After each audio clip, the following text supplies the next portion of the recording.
안녕하세요. 전 서울에서 사는 29살 여자입니다. 3년 동안 연애하고 결혼을 한 남자가 있어요. 나이는 저보다 4살 많습니다. 33살이고요. 일단 먼저 제가 살아온 환경을 말씀드릴게요. 어렸을 적부터 전 단 한 번도 여유라는 걸 모르고 자라왔어요. 초등학교 때는 물론 그 은한 수학여행도 돈이 없어서 담임 선생님이 직접 대주신 것도 기억이 나고, 그 어렸던 시절 단칸방에서 남들 다 기름 보일러 켜고 연탄 다 사라져갈 무렵 저희 가족은 연탄 한 장으로 하루를 버티곤 했죠. 솔직히 어렸을 땐 쪽팔릴 수도 있겠지만 전 그렇게 생각하지 않았어요. 제 노력으로, 제 힘으로 이 가난을 벗어나고 싶단 생각 하나로 어렸을 적부터 열심히 달려왔습니다. 공부든 생계든 그때의 가난은 지금 생각해보면 순전히 저희 부모님 때문이었을 거예요. 전 엄마와 아빠 그리고 남동생 이렇게 4가족이 살았었는데, 아버지는 항상 술에 찌들어 사셨고 집에 들어오면 항상 담배 연기와 술 냄새로 단칸방은 짤어 있었죠. 엄마는 그런 아빠를 참고 또 참고 결국엔 제 동생과 저를 두고 떠나셨죠. 그때 엄마는 저희와 같이 떠나자고 제게 말했어요. 어디든 떠나면 지금보다는 나은 생활을 할 수 있다고 말한 게 생생히 기억나요. 제 나이 그때 중학교 1학년 사춘기도 채우기 전이었죠. 그때 전 당장이라도 엄마를 따라 가고 싶었지만 제 속마음은 내가 이렇게 동생이랑 엄마랑 떠나버리면 저 홀로 남겨진 아빠는 어떡하지라는 생각이 먼저 들더라고요. 아버지는 술과 담배에 찌들어 사셨지만 저희에게는 늘 다정하셨어요.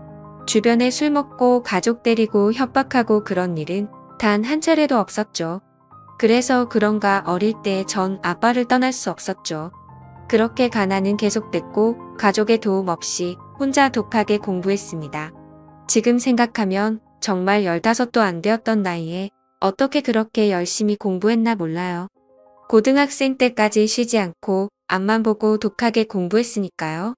제가 어렸을 때부터 들었던 소리 중에 제일 듣기 싫었던 말이 있었어요. 제 배경만 보고 친구들과 친척들 저에게 넌 절대 못 되라는 말과 그래도 부모님이잖아 라는 말이에요. 주변에서 늘 제 환경을 보고 무시하는 말언들을 많이들 했죠. 그렇게 고등학교를 졸업하고 서울에 이름 있는 대학에 입학했습니다. 전 자신 있었죠. 장학금 받으면서 학교 다닐 생각이었죠. 처음 들어갈 때 등록금이 문제였지만 방학 때 공장에 들어가면서 하루에 15시간을 일하면서 제 스스로 등록금을 마련했습니다. 제가 이렇게 성인이 되었을 무렵 아빠는 여전히 술과 담배를 끊지 못하신 채 살아가셨는데, 그 와중에 그 단칸방의 능력도 좋으시지 어떻게 또 다른 아줌마가 들어와 있는 겁니다.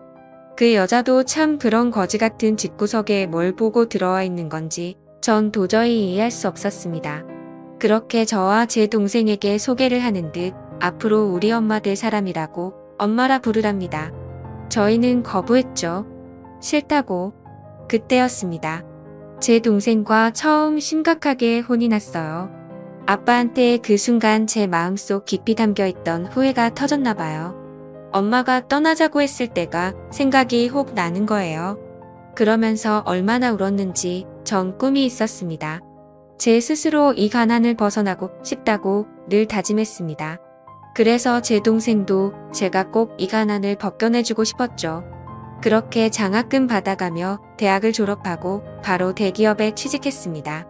전 누구보다 똑똑하다고 자부했고 공부뿐 아니라 사람 관계, 인성 모든 게 뛰어나다고 주변에서도 또 스스로도 그렇게 생각해왔습니다. 몇몇 그렇게 친하지 않은 친구들은 적어도 독한 여자다, 어릴 때 그렇게 거지처럼 살더니 등 부러움과 시기를 대놓고 보여주더라고요. 그렇게 24살의 어린 나이에 연봉이 6천 정도 됐죠. 해가 지날수록 연봉은 더 오르고 대기업에 다니는 걸 아시는 아버지는 제게 돈을 요구하시더라고요. 집도 이사해야 하지 않겠냐고. 전 말했어요.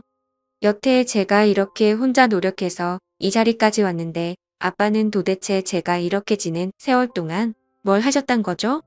솔직히 예전에 제가 저희한테 그렇게 하지만 않았어도 이렇게 모질게 하진 않았을 거예요. 엄마 없이 자란 저와 제 동생을 스스로를 위로하며 외롭게 자란 저의 남매를 방치한 아빠가 더더욱 미워지더라고요. 그렇게 전 회사 생활을 하며 열심히 돈도 모았습니다.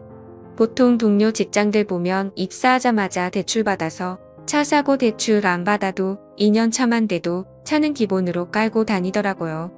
저는 굳이 차가 필요한가 지하철이란 엄청 편한 교통수단이 있는데 굳이 돈도 아깝고 살 이유가 없었습니다. 그 돈 다 저축했습니다. 어려서부터 가난한 게 습관이 됐는지 돈을 벌었으면 쓸 줄 알아야 하는데 그냥 다 아까웠습니다. 제 입으로 들어가는 음식들, 제가 입는 옷들 전부 아꼈죠. 그렇지만 제 하나뿐인 남동생에게 만큼은 뭐든 해주고 싶었어요. 어떻게 보면 여태까지 버틸 수 있었던 건 동생 하나만 바라보고 이 자리에 왔던 거니까요. 그래서 그런가 동생도 졸업하고 잘 자라줘서 지금은 좋은 대학하고 군대 다녀와서 취업 준비 중에 있어요.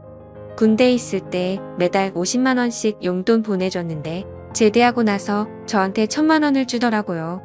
누나한테 받은 돈 허투루 쓰지 않고 꼭 필요한 데 쓰고 싶었다고. 근데 꼭 필요한 순간이 이 돈은 제가 결혼할 때 보태 쓰라는 동생의 말이었습니다. 이런 동생을 제가 어떻게 안 좋아할 수 있겠습니까?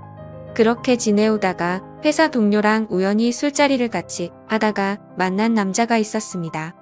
호감이 갔죠. 무엇보다 대화가 정말 잘 통하더라고. 그렇게 연애를 시작하게 됐고 연애 3년차 저희는 결혼을 약속했죠. 남자친구의 부모님은 저희와 반대로 어머니만 계셨었죠. 외동아들의 시어머니 혼자 키우셨단 거죠. 혼자 키우신 것 치고 생각보다 부유한 환경을 갖추고 계셔서 조금 당황스러운 건 사실이었습니다. 수려한 외모에 맞지 않은 젊음, 엄청 고우셨어요. 정말 곱게 절한 사모님 느낌이었죠. 그렇게 인사를 드리고 시어머님께서는 저를 마음에 들어 하셨습니다. 저희 부모님들에겐 소개해주지 않았어요. 해도 어차피 돈만 보고 달려들게 뻔하니까. 그렇게 저와 남편은 결혼을 했습니다. 시어머님 혼자 계셔서 처음엔 집에 들어가 사는 게 맞나 생각도 했는데 남편은 엄마 혼자서 잘 계신다며 따로 먼저 나와 살자고 하더라고요.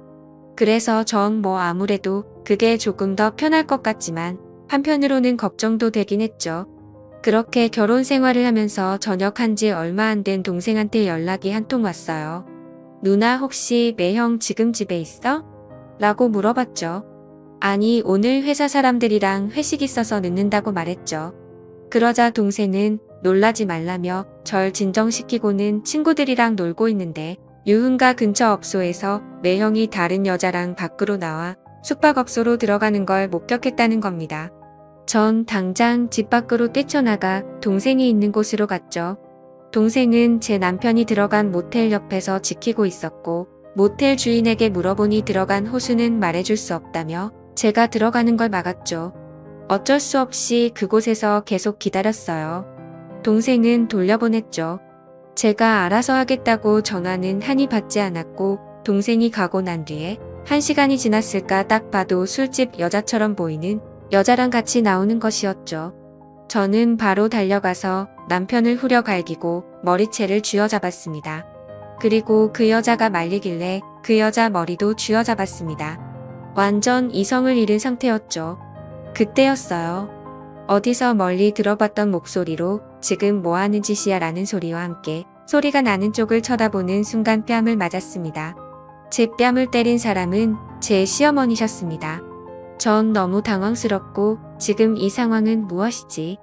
벙찌고 있는 순간 제 남편과 같이 모텔에서 나왔던 여자가 제 시어머니에게 사장님 저 여자가 갑자기 나와서 제 머리채를 잡았어요 라고 말했죠.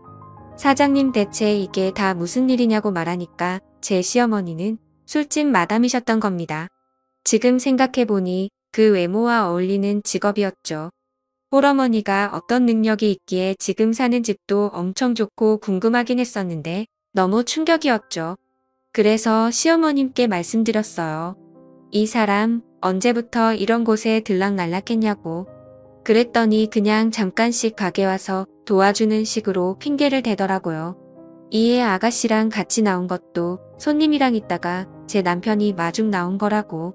아니 그걸 왜 제 남편이 하고 있고 그걸 또 믿으라는 게 진짜 사람 바로 앞에서 바보 취급하는 것도 아니고 그 불륜녀는 제가 와이프인 거 늦게나마 알았는지 남편이랑 찍소리도 못하고 있더라고요. 어떻게 이럴 수 있는 거죠?